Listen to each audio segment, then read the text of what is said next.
I was going to ask you about that because it seems like, especially when it comes to this conflict, whoever was in Trump's ear last, whether it be Zelensky or Trump, it seems like Trump is more favorable to that side a little bit. A, do you think that's a fair characterization? And B, do you think Putin sees that and that's why he's calling Trump the day before? It seems like President Trump has even ruminated this over the past year or so, that it seems like Putin's kind of playing me a little bit. Do you think Putin sees that and is in fact playing him?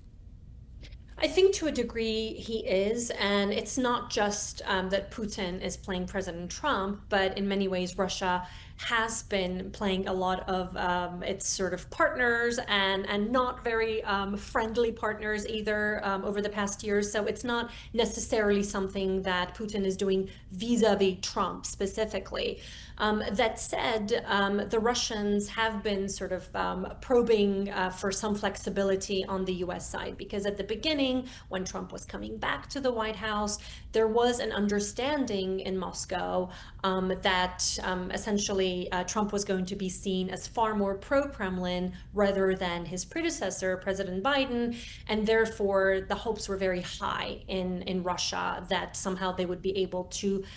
snatch a deal that would be very valuable and also very favorable to the Russian side. That did not happen. And I do think that the gap that we are seeing at the moment, this enduring gap, is actually growing in terms of expectations, which is, I think, the main reason why the US called off the planned talks with Russia in Budapest.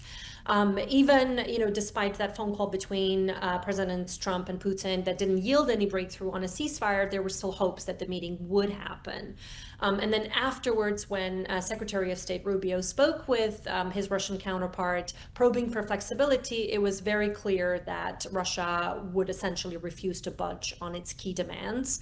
insisting that any negotiations cover a broad set of issues, including NATO posture, deployments, something both Washington and Kiev, as well as Ukraine's allies in Europe, see as unacceptable, and obviously the territorial concessions that we just talked about a moment ago. So given this lack of progress, as well as the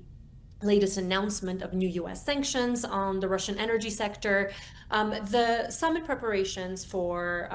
Trump-Putin meeting in Budapest are suspended indefinitely, but also we are entering more broadly, when it comes to this war, a new stalemate in diplomacy, which was not the case earlier this year when you and I were having very regular conversations, because there was a more dynamic process. And now it has stopped when it comes to Russia, US specifically. But the other side of the coin is that we're seeing positive developments and positive dynamic when it comes to Washington and Kiev's willingness to be very much on the same page compared to what we saw even in the Oval Office between Zelensky and Trump that you just referenced a moment ago.